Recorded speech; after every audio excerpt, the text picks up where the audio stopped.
Yo, hello people. Today we'll be looking at how to start practicing tattoo. So no matter if you've already started a apprenticeship at a shop or you're still looking for it, the habit of practicing will always benefit you, right? So today I'm gonna pretend if you're starting off at zero, how do you start practice tattooing, right? Because more more practicing always helps. Is always beneficial. So let's get into it. So there's actually a step zero here. So if you want to start tattooing from zero, right? What do you do now?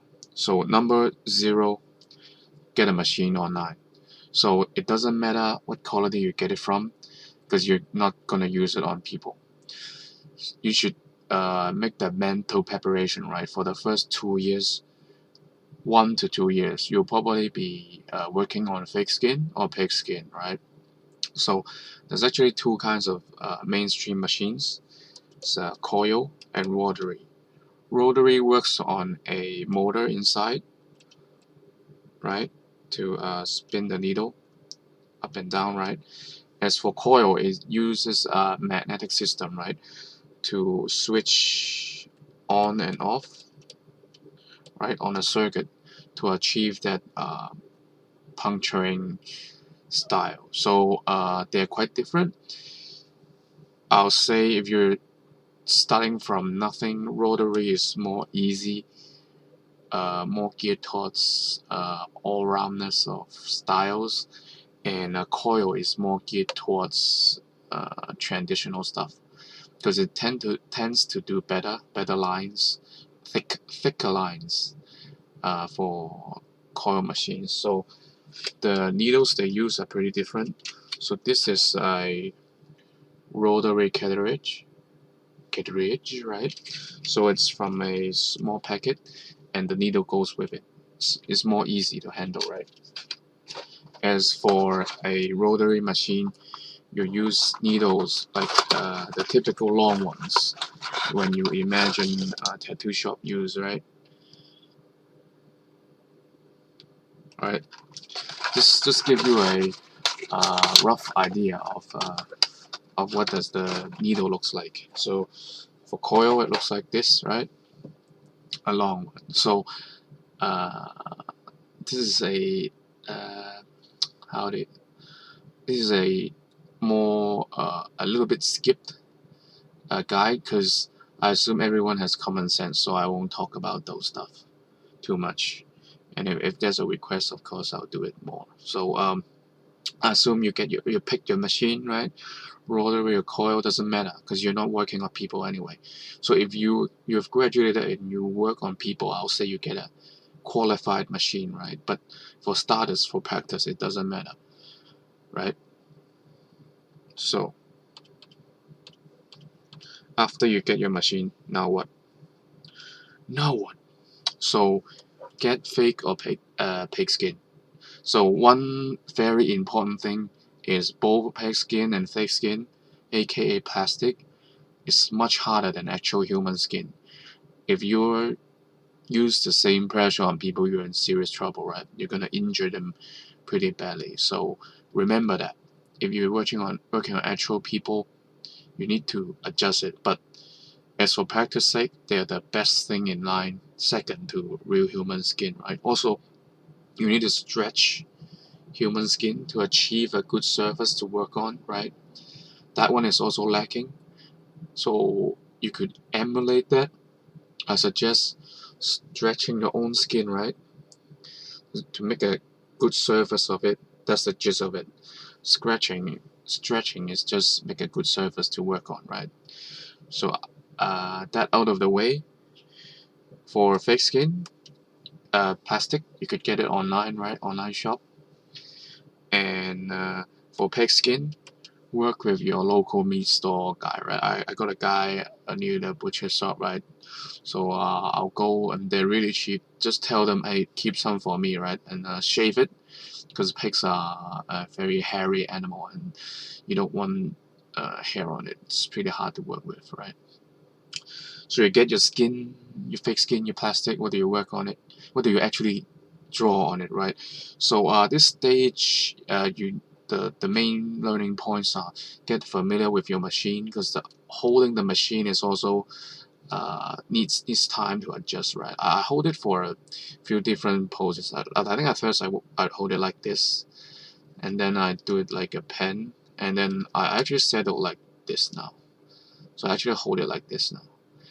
Everyone's different, so it takes time practicing. Okay, so at first you could do straight lines, right? And a triangle, right? Don't be disheartened if you can't achieve a straight line. That's why you need practice, right? So eventually you will work towards a stenciled portrait on it. So which leads us to number 2, learn portrait drawing. So why, no matter what style, I'll suggest it strongly because the benefits are great. From portrait drawing, you could learn proportions, lighting, and shading, which is very critical fundamental skills, right? And at first, it doesn't matter. You could learn it on pencil and paper. After that, you try to achieve what you did on paper on fixed skin, right, with your machine. So I'm actually skipping here. This takes a lot of time. So I'm actually talking 1 to 2 years at least here for this practice period. And you want to achieve the tone you did on paper on fixed skin. That's the goal, right? So practice takes time. So number 3, study work you like from artists.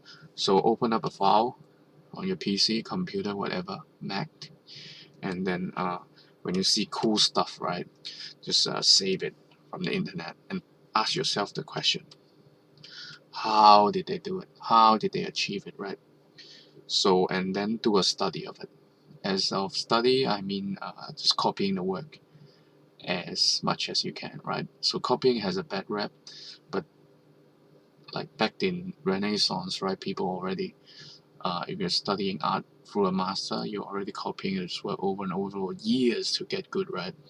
So just do it. Every great artist does it. Who hasn't? They just lied, right? So you got the original saved up, right? Original work here, and then you could do it. You could do a study first on pen and paper or digital.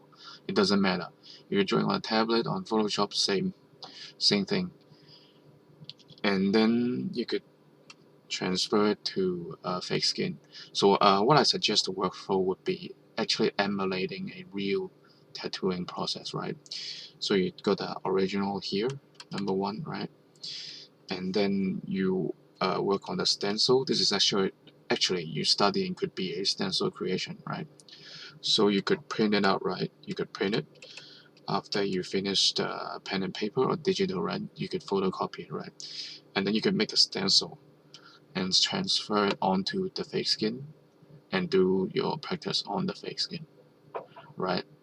And then if you could do this, actually I might stretch it. Might take 3 years, 1.5 year minimum, right? It's a trained practice. It's a skill, so it takes time to learn, right? It's gonna be worth it. So if you're looking for a shop and you got this habit already established, you will look way better than the next guy in line, right? If I'm a shop owner, I'm gonna be taking the guy who's already practicing on his own, right? He's motivated, and then I don't need to. No tattooing artist would like to teach the basic stuff to a new guy, right? It's just tiring. It would be great if they've started it themselves, right? So to recap, how do you start how do you start tattooing, right? From zero. Step 2, get your machine, right? No matter coil or rotary, we're not using it on people, so it doesn't matter, right? And the first step, get fake skin, whether plastic or pigskin. And step 2, start portrait drawing, right? Learn portrait drawing. Really important. And number 3, study the tattoo work you like. Emulate it, copy it. Do this to from 1.5 year to 3 years, you're golden, right? You could easily get an apprenticeship with this. I'm actually pretty confident. So it's much more of a practical how-to today. So I hope you've enjoyed the content. I'll see you guys next time.